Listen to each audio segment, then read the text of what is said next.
Hello friends, स्वागत है आप सभी का आपके अपने यूट्यूब चैनल घेर एकेडमी में। दोस्तों, आज के इस वीडियो में हम लोग देखने वाले हैं जीके जीएस का टॉप 50 ऐसे प्रश्न के बारे में जो आपके आने वाले इन सभी परीक्षाओं के लिए काफ़ी हेल्पफुल हो सकते हैं। तो दोस्तों, आप लोग इस वीडियो को शुरू से लेकर अंत तक एक बार जरूर देखिएगा। तो चलिए दोस्तों, शुरू करते हैं।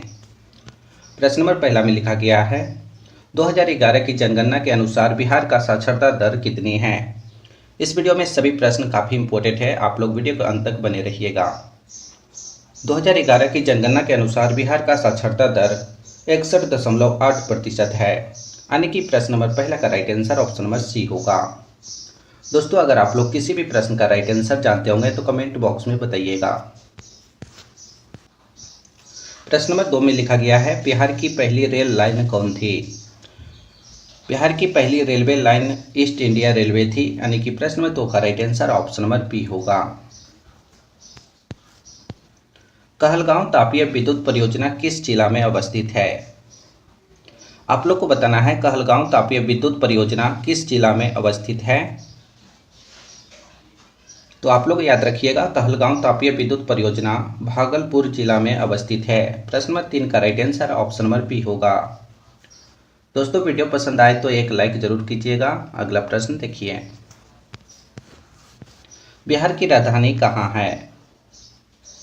बिहार की राजधानी पटना है, यानी कि प्रश्न नंबर 4 का right answer option number B होगा। तीन कठिया प्रणाली किन पर लागू थी।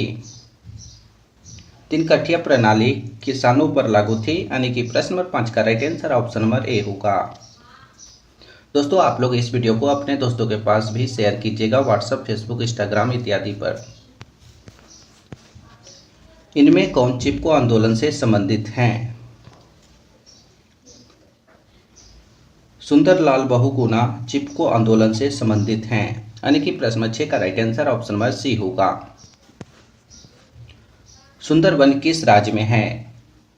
काफी इंपॉर्टेंट प्रश्न है, आप लोग ध्यान दीजिए।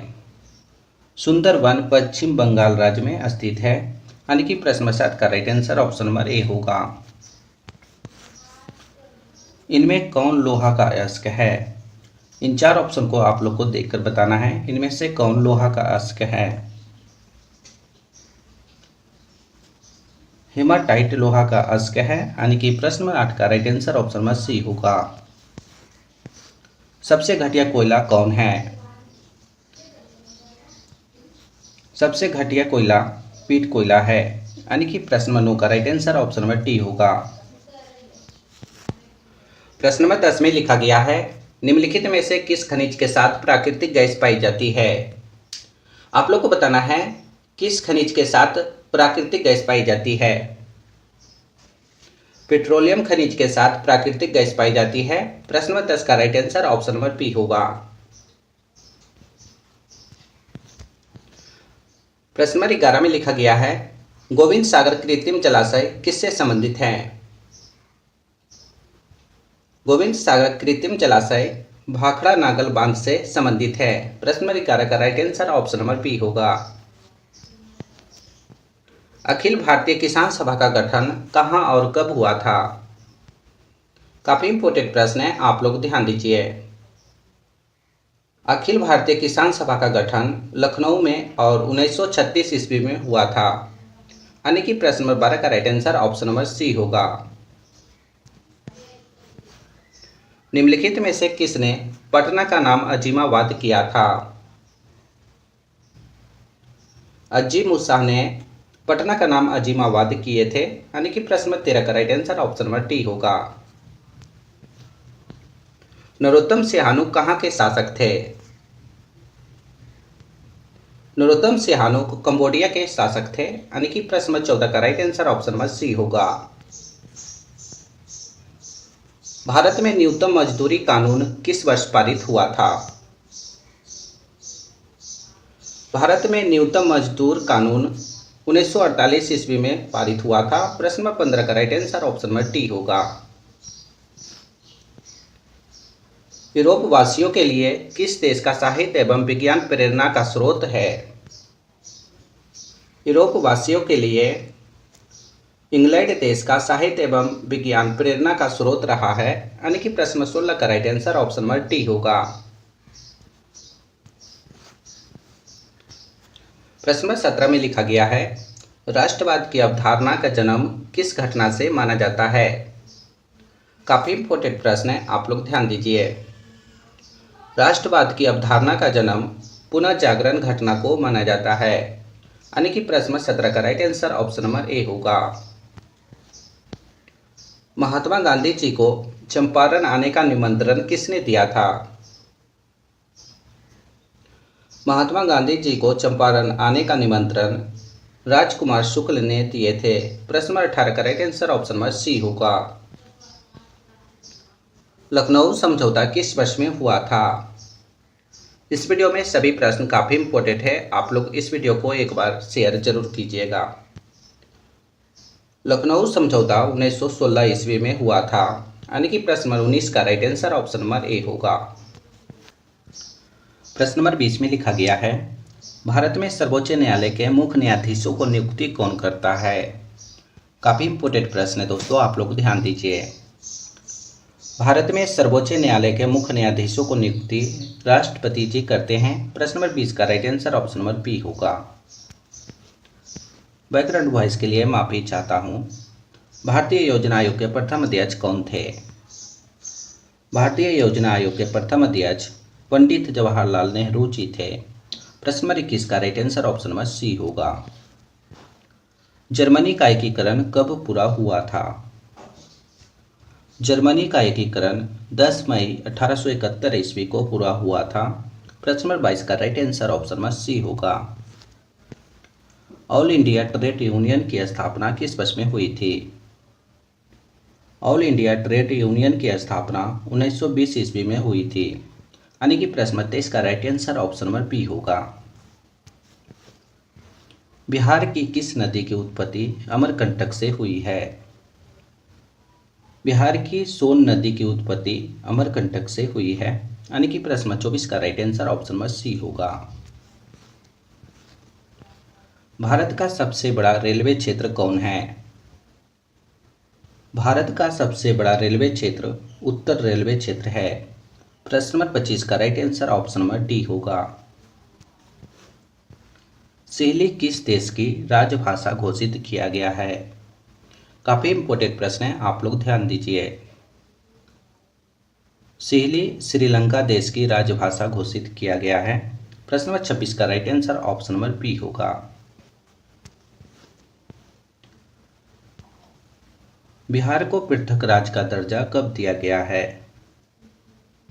बिहार को पृथक राज्य का दर्जा 1912 ईस्वी में दिया गया था। प्रश्न नंबर 27 का right answer option number B होगा। प्रश्न नंबर 28 में लिखा गया है, जीव विज्ञान का जनक किसे कहा जाता है। जीव विज्ञान का जनक अरस्तु को कहा जाता है। प्रश्न नंबर 28 का right answer option number A होगा। दोस्तों इस वीडियो को अपने दोस्तों के पास भी शेयर कीजिएगा, व्हाट्सएप, फेसबुक, इंस्टाग्राम इत्यादि पर। वनस्पति शास्त्र का जनक किसे कहा जाता है।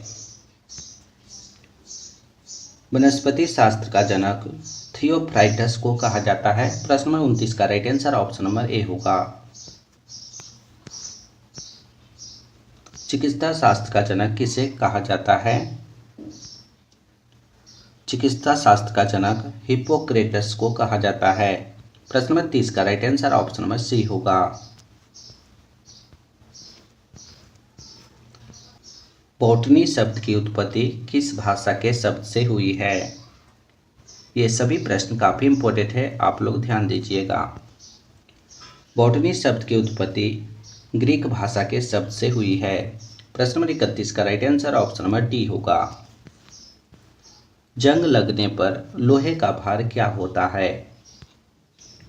जंग लगने पर लोहे का भार बढ़ता है। प्रश्न नंबर 32 का सही उत्तर ऑप्शन नंबर ए होगा। फलों को पकाने वाली गैस कौन सी है। फलों को पकाने वाली गैस एथिलीन गैस है, यानी कि प्रश्न नंबर 33 का right answer option number D होगा। कौन सी गैस वायुमंडल का अंग नहीं है। तो आप लोग याद रखिएगा, क्लोरीन गैस वायुमंडल का अंग नहीं है। प्रश्न नंबर 34 का right answer option number C होगा। क्लोरोफ्लोरोकार्बन को निम्नलिखित नाम से भी जाना जाता है। आप लोग को बताना है क्लोरोफ्लोरोकार्बन को इन 4 ऑप्शन में से किस नाम से जाना जाता है। तो आप लोग याद रखिएगा, क्लोरोफ्लोरोकार्बन को फ्रीऑन के नाम से भी जाना जाता है। प्रश्न नंबर 35 का right answer option number B होगा। पेनिसिलिन का आविष्कार किसने किया था? पेनिसिलिन का आविष्कार 1928 ईस्वी में अलेक्जेंडर फ्लेमिंग ने किया था, यानी कि प्रश्न नंबर 36 का right answer option number C होगा। अगला प्रश्न देखिए, निम्नलिखित में से कौन सी ग्रीन हाउस गैस नहीं है? आप लोग को बताना है इन 4 ऑप्शन को देखकर इनमें से कौन ग्रीन हाउस गैस नहीं है। नाइट्रोजन ग्रीन हाउस गैस नहीं है। प्रश्न नंबर 37 का right answer option number D होगा। सीमांत गांधी किसे कहा जाता है? सीमांत गांधी खान अब्दुल गफ्फर खान जी को कहा जाता है। प्रश्न नंबर 38 का right answer option number D होगा। राष्ट्रीय विज्ञान दिवस कब मनाया जाता है? काफ़ी इंपॉर्टेंट प्रश्न है, आप लोग ध्यान दीजिए। राष्ट्रीय विज्ञान दिवस 28 फरवरी को मनाया जाता है। प्रश्न नंबर 39 का right answer option number C होगा। पंचवर्षीय योजना का विचार किस देश से लिया गया है? पंचवर्षीय योजना का विचार रूस देश से लिया गया है, यानी कि प्रश्न नंबर 40 का right answer option number A होगा। एफिल टावर किस देश में स्थित है? एफिल टावर फ्रांस देश में स्थित है और इसे कब बनाया गया था? तो आप लोग याद रखिएगा, 1887 ईस्वी से एफिल टावर को बनाना शुरू किया गया था और 1889 ईस्वी में इसे पूरा किया गया है, यानी कि एफिल टावर फ्रांस देश में स्थित है। प्रश्न नंबर 41 का right answer option number A होगा। राजा राम मोहन राय को राजा की उपाधि किसने प्रदान किया था? राजा राम मोहन राय जी को राजा की उपाधि अकबर द्वितीय ने प्रदान किए थे। प्रश्न नंबर 42 का right answer option number C होगा। वंदे मातरम गीत की रचना किसने की है? वंदे मातरम गीत की रचना बंकिम चंद्र चटर्जी ने किए थे। प्रश्न नंबर 43 का right answer option number D होगा। नथुला दर्रा भारत के किस राज्य में स्थित है? दोस्तों आप लोग को बता दें, इस वीडियो में सभी प्रश्न काफ़ी इम्पोर्टेंट है, आप लोग सभी प्रश्नों को 1 से 2 बार जरूर देखिएगा। नथुला दर्रा भारत के सिक्किम राज्य में स्थित है। प्रश्न नंबर 44 का right answer option number C होगा। नोबेल पुरस्कार जीतने वाले प्रथम एशियाई कौन थे? नोबेल पुरस्कार जीतने वाले प्रथम एशियाई रविंद्रनाथ टैगोर जी थे। इनको कब मिला था? तो 1913 ईस्वी में, यानी कि नोबेल पुरस्कार सबसे पहले रविंद्रनाथ टैगोर जी ने 1913 ईस्वी में जीते थे। प्रश्न नंबर 45 का right answer option number D होगा। ज्ञानपीठ पुरस्कार किस क्षेत्र में दिया जाता है? ज्ञानपीठ पुरस्कार साहित्य के क्षेत्र में दिया जाता है। प्रश्न नंबर 46 का right answer option number A होगा। तानसेन किसके दरबारी कवि थे? तानसेन अकबर के दरबारी कवि थे। प्रश्न नंबर 47 का right answer option number B होगा। कृष्णा नदी का उद्गम स्थल कहाँ पर स्थित है? कृष्णा नदी का उद्गम स्थल महाबलेश्वर में स्थित है और कृष्णा नदी की कुल लंबाई की बात करें तो इसकी कुल लंबाई 1400 किलोमीटर है। प्रश्न नंबर 48 का right answer option number C होगा। भारत के प्रसिद्ध मयूर सिंहासन को कौन लूटकर ले गया था? भारत के प्रसिद्ध मयूर सिंहासन को किसने लूटकर ले गया था? तो आप लोग याद रखिएगा, नादिर शाह ने। नादिर शाह ने भारत के प्रसिद्ध मयूर सिंहासन को लूटकर ले गया था। प्रश्न 49 का right answer option number B होगा। नाना साहब के नाम से कौन प्रसिद्ध थे? नाना साहब के नाम से बालाजी बाजीराव प्रसिद्ध थे। यानी कि प्रश्न नंबर 50 का right answer option number C होगा। इस वीडियो का अंतिम प्रश्न है दोस्तों, आप लोग ध्यान दीजिए। सौरमंडल का दूसरा सबसे बड़ा ग्रह कौन सा है? सौरमंडल का दूसरा सबसे बड़ा ग्रह शनि ग्रह है। यानी कि प्रश्न नंबर 51 का right answer option number A होगा। तो दोस्तों आज हमने आप सभी को टॉपिक कॉमन प्रश्न करवाए हैं जो जीके जीएस से लिया गया था। तो दोस्तों आप लोग ये कॉमन प्रश्न में से कितना सही कर पाए हैं, इसका सही जवाब कमेंट बॉक्स में बताइएगा। अभी तक हमारे चैनल को सब्सक्राइब नहीं किए तो चैनल को सब्सक्राइब कीजिए और घंटी कॉल पर फिट कीजिएगा ताकि सभी वीडियो का नोटिफिकेशन आपको मिलता रहे। इस वीडियो को अपने दोस्तों के पास एक बार शेयर जरूर कीजिएगा। तो फिर अगले वीडियो में मिलेंगे दोस्तों, जब तक आप लोग बने रहिए।